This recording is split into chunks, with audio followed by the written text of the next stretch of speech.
Why, hello there again, everyone. So, today we're taking a very, very special look at Assassin's Creed Valhalla because this is my gameplay. I actually got to go hands-on with Assassin's Creed Valhalla recently, thanks to Ubisoft. And what you're seeing right now is an open-world raid from your Viking ship into enemy territory. And the idea is basically to get in there, raid, pillage, take all the loot, and find some really cool weapons along the way and experience some amazing combat, like some of the best combat in Assassin's Creed. I mean, it is so good. So in this video, we're going to be talking about raids. We're going to be talking about my experience with Assassin's Creed Valhalla while I played my entire journey. Now, this is going to be work in progress. You may have noticed that text in the lower right corner. It is true, this is work in progress, so just remember that. But for being work in progress, it was actually really, really polished. So, yeah, that's good news. But, yeah, this raid was so much fun. Basically, you just end up on the shore thanks to your Viking ship. You can call in a Viking ship near, like, a castle or an outpost or military base and initiate a raid right there while you're free roaming in the open world. Now, there are more serious raids as well, tied to the story and stuff like that. You'll get to see some of that here in the video as well, so stay tuned. But a lot of these raids are so much fun because of the variety of enemies. I mean, look at these finishing moves. These are just brutal. Yes, by the way, this game is brutal. I think it's probably one of the most brutal Assassin's Creed games made, and that's one of the reasons why I really dig it. Because I watched Vikings, you know, on the History Channel, and I love that show, and I'm getting a lot of vibes to the Vikings TV series that's on the History Channel. But anyway, yeah, the combat in this game is so smooth. I'm going to show you the skill trees and stuff like that here in just a moment, but I really wanted to get into the gameplay and show off a lot of the stuff you can do. Now, in the lower right corner, you'll see you have your abilities for your melee weapon and your shield. And then in the lower left corner, that's going to be your long-range stuff with your bow and stuff like that. So you can upgrade all of that, tweak it how you want, and really get in there and mess with it. Much like Assassin's Creed Odyssey, it has this very Viking flair to it. And as you get deeper and deeper into these raids, the enemies get more and more difficult. And you're seeing that right now. There's these like sub-bosses as you go into the raids for Assassin's Creed Valhalla. And I'm pretty impressed by that. Now, the actual world is absolutely huge in this game. From what I heard, it's bigger than Assassin's Creed Odyssey, which is extremely impressive by far. That is insane. So I cannot wait to get in here and explore the world in its entirety. Now, also, what's really cool about this game is as you explore the world, you're also going to be running into legendary animals to hunt. You're going to be running into, like, mythical type characters, I guess you would say, like, almost like witches and stuff like that, and certain factions that are completely different than what you would expect. So a lot of mythical stuff going on with this Vikings-themed Assassin's Creed game, which I really like. And you can see the lighting there. It's absolutely beautiful.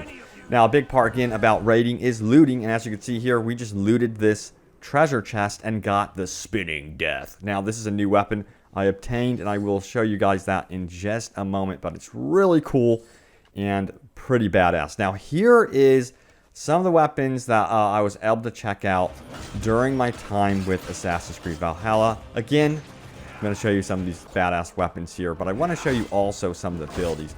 So yeah, you guys may see this menu and go, this is looking mighty familiar. It's looking like Assassin's Creed Odyssey. To me, that's a good thing. And then we have this skill tree, which is really fleshed out.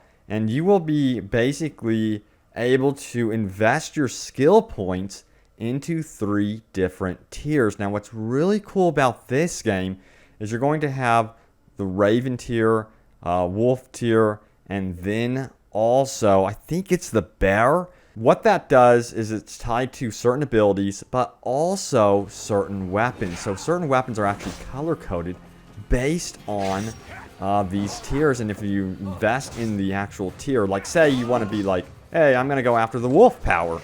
You're going to want to make sure the weapons you have are kind of aligned with your wolf power. So if you really dig certain weapons, you're going to want to upgrade the wolf power associated with those weapons. So you can go really heavy into gear that is dedicated to a specific type of tier. Or you can be a jack of all trades. It's going to be up to you. But yes, as you can see here, there's also a ton of abilities in the game. Now, this may look more familiar to you from Assassin's Creed Odyssey, but that's really cool to see they have that returning. And back to one of my favorite parts of the game, and that is the raids. So this is one of the biggest raids of the game, and I promise you I would show a little bit more of this. Basically, you begin in a massive thunderstorm, and you're raiding this castle while fiery arrows rain down on you and your men. And it's like a multi-part thing. As you get in here, you will understand what I mean. You got to really break open the gates with your men and provide that encouragement to keep pushing through. And as you get further and further into this castle, you will see the enemies evolving, and you will eventually end up facing off against a boss. Now, I wanted to mention something really important about the combat. So there's something brand new with the combat in that you can actually change your stances. So here's an example. Let's say you have an axe and you have a shield. So you start out with a very traditional stance where you can use your shield like you usually would for blocking, parrying, and stuff like that.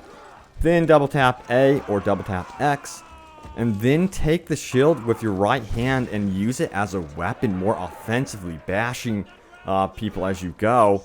And then your actual weapon becomes this kind of like secondary weapon because it becomes an area effect weapon, or it can become like this vicious tool to where you follow up from your shield bash, especially when you are using the axe and shield combo. Then you continue rotating. Now, there are advantages and disadvantages to actually picking certain stances. I call it the secondary stance when you are carrying your shield as a primary in your primary hand, simply because you are more vulnerable when it comes to defense. You can't block. So that's the biggest disadvantage. See right there? You can prepare to actually change up your stance. You can see how he is holding the shield in his right hand, but you really can't block that well as you do this. You're using it as an offensive weapon and really getting in their face and trying to disrupt what they are doing. And it's so brutal and visceral and just fantastic. Now, also another thing about raids that I meant to mention is they are tied to your settlement. Now, we didn't get to see settlements in our demonstration. I didn't get to play with them at all. But apparently you'll be taking some of this loot and upgrading your settlement, and that's going to be a huge part of the game, and I think that's really cool. And I cannot wait to see how that works. But anyway, I just wanted to show off some gameplay. There's going to be a lot more here on the channel, so stay tuned. That's going to be freaking awesome. And check out my live streams in the description below. Would love to see you guys tune into my live streams. But thank you for watching. Stay tuned for more, and I will see you all next time.